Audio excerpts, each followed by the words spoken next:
So hello guys, welcome back again. और जैसे कि आप पीछे देख रहे हो, ये है मेरी हॉर्नेट 125 जो 125 सीसी का बाइक है। तो आज मैं इसका फुल डिटेल रिव्यू आपको देने वाला हूँ इस वीडियो। रिव्यू के अलावा मैं इस बाइक को चला चुका हूँ 6000 प्लस किलोमीटर और मेरा सेकंड सर्विसिंग भी हो चुका है। तो मैं इस बाइक के बारे में जितना कुछ जानता हूँ आप वो किसी और वीडियोस में नहीं दिखाऊंगा।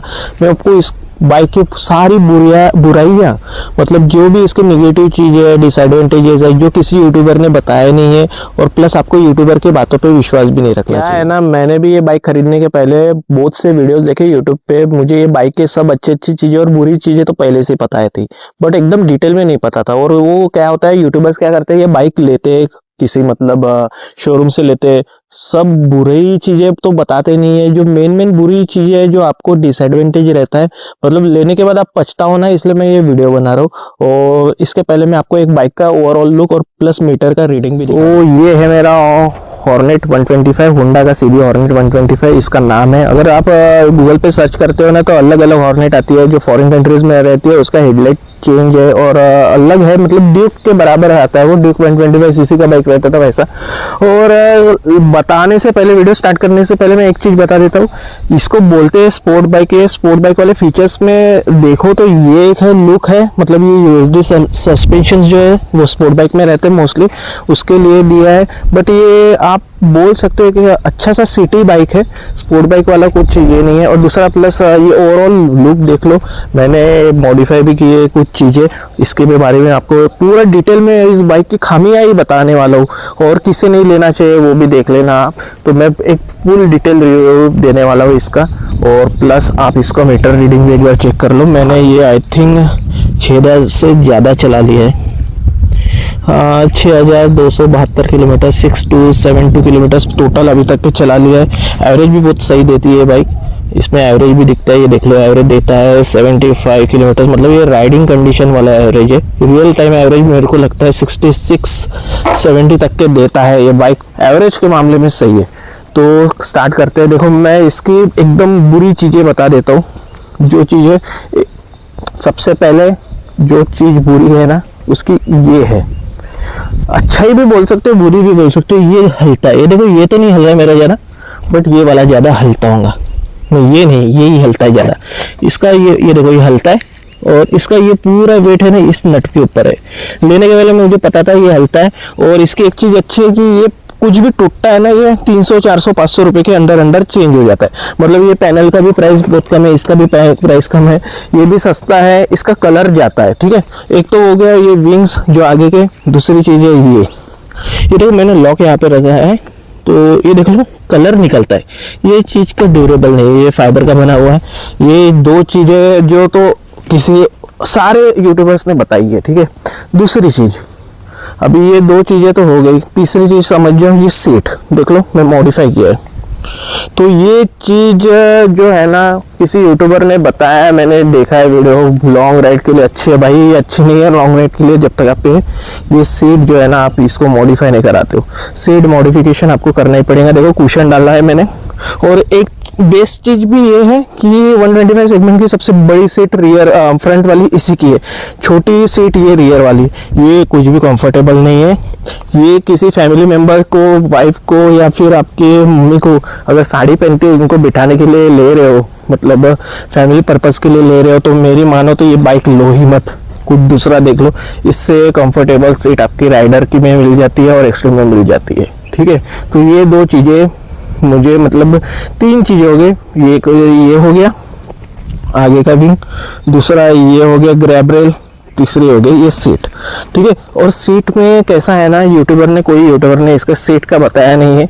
इसकी सीट जो आती है ना वो ऐसी कर्व आती है, तो यहाँ पे भी बैठोगे पीछे में तो फिसल के आ गया, तो आगे भी सर के बैठूंगे यहाँ पे, तो इसका सेंटर आगे ही रहता है। तो उसके लिए मैंने ये मॉडिफाई किए। सारे यूट्यूबर ने एक ही चीज़ बताई। अभी किसी यूट्यूबर ने तो इसको लॉन्ग राइड लद्दाख में लेके गया। अभी मुझे बताओ, ये 30 मिनट ही आप बैठ नहीं पाते हो तो लद्दाख में कैसे जाओगे? तो ये पूरा पेड रहता है। यूट्यूबर्स की सारी बातों में आपको विश्वास नहीं करना है। ये मैंने मतलब बाइक खरीदने के बाद नोटिस किए। अभी ये हो गई तीन चीज़ें। अभी फोर्थ चीज़ ये है, ये तो किसी और ने बताया नहीं है। फोर्थ चीज़ मुझे पहले भी नोटिस कर ली थी बाइक खरीदने के पहले ही, वो है ये देखो ये भी हिलता है। ये हिलता है। तो मैंने बोला है उनको, मतलब सर्विस सेंटर पे बोला था सर्विसिंग के वक्त, तो उन्होंने यहाँ पे एक कार्डबोर्ड डाल के दे दिया, बट फिर भी हिलता है। बट ठीक है, उतना कुछ इसका मेजर इशू नहीं है। ये हो गए अभी हमारी 4 चीज़ें हो गई है। पहले ये फर्स्ट वो इसका सामने का ये फिंग, ये हो गया तीसरा ग्रैब रेल, 2 हो गए, ये तीसरा हो गया सीट, चौथा हो गया ये। अभी 5वीं इसमें बुरी चीज़ें हैं कि इसमें है ना रियर फुटरेस्ट नहीं दिया। अगर कोई साड़ी वगैरह पहन के बैठता है या फिर साइड में होकर बैठता है लेडीज़ के लिए, वो बेस्ट नहीं है। तो मुझे ये चीज़ें पता थी, तो इसलिए मैंने घर में, मेरे पास दूसरी बाइक है जुपिटर वगैरह, अगर किसी लेडीज़ को बैठाना होता है ना, मैं उस पर बैठा देता हूँ। इस पर नहीं है। यहाँ फ्रेंड्स को, पापा वगैरह को भी बैठा सकते हो, बट आधे घंटे बाद ही 15-20 मिनट बाद ये आपकी सीट दुखने लग जाएंगी। तो ये लॉन्ग राइड के लिए अभी तो मैंने इसको मॉडिफाई किया है, तो मैं 300-400 किलोमीटर तक के राइड करती है, इसमें कोई प्रॉब्लम नहीं हुआ है। अच्छी है बाइक, बेस्ट है।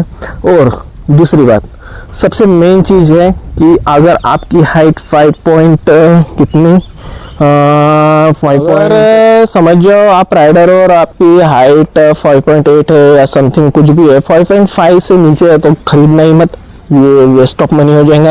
ये एक्सट्रीम से भी बहुत बड़ी है ये बाइक। मैंने एक्सट्रीम भी खरीदा था, तो मैं बता सकता हूँ कि एक्सट्रीम से बहुत ज़्यादा बड़ी है। पैर आपके पूरेंगे नहीं, कंफर्टेबल नहीं रहेंगे, कंट्रोल नहीं होगा, गाड़ी एक्सीडेंट हो सकता है।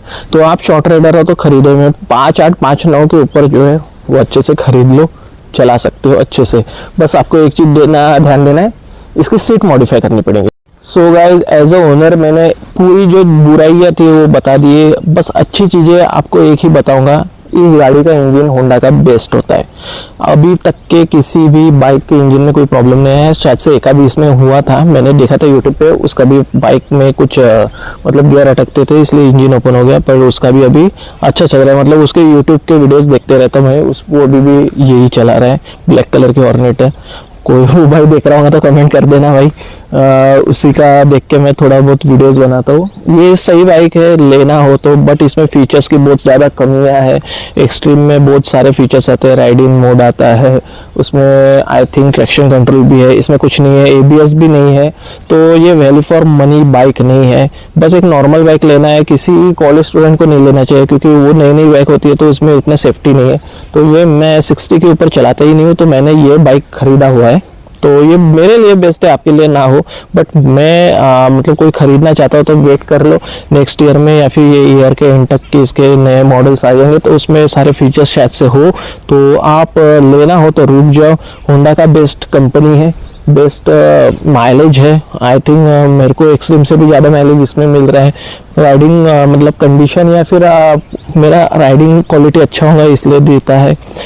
तो वेट कर लो लेना हो तो थोड़ा सा। तो ये था एक शॉर्ट सा मेरा रिव्यू इस बाइक के ऊपर। देखो आपके पैसे, आपको खरीदना है तो खरीद सकते हो, बट मेरा सजेशन ये है कि बहुत मेहनत से कमाते हो तो अच्छी चीज़ें पे इन्वेस्ट करो, थोड़ा सा रुक जाओ ये बाइक के लिए। बाइक ओवरऑल अच्छी है। ये बाइक अभी मैंने लिए था 10-15 साल, मुझे कुछ देखना नहीं पड़ेगा, क्योंकि मुझे इसकी खामियां पहले से ही पता थी और मुझे पता था कि ये लेना चाहिए या नहीं। हीरो के मुकाबले ये ब्रांड बहुत अच्छा है। हीरो का क्वालिटी नहीं है अच्छा, टीवीएस का भी अच्छा नहीं है, होंडा का बेस्ट है, यामा का भी बेस्ट है। यामा में 125 सीसी की बाइक नहीं थी, होंडा में थी, इसलिए मैंने ये खरीद लिया। तो ये मेरा पर्सपेक्शन है, मतलब मेरी सोच है इस बाइक के बारे में। देखो आपका अलग हो सकता है रिव्यू, मेरा ये था कि किसे नहीं खरीदना चाहिए, किसे खरीदना चाहिए। अभी मेरी हाइट है 6.2, मेरे हिसाब से मेरे लिए बेस्ट बाइक है। बड़ी बाइक थी ये, लॉन्ग राइड के लिए मेरे मतलब जब से मॉडिफाई किया है तो बेस्ट है। तो आप देखो, आप सोचो, हर यूट्यूबर के बातों पे विश्वास मत रखो, जो मैंने अनुभव किया मैं आपको बता रहा हूँ। सो ये शॉर्ट सा वीडियो था। Thank you. अगर आपको अच्छा लगा तो कमेंट करके बताना।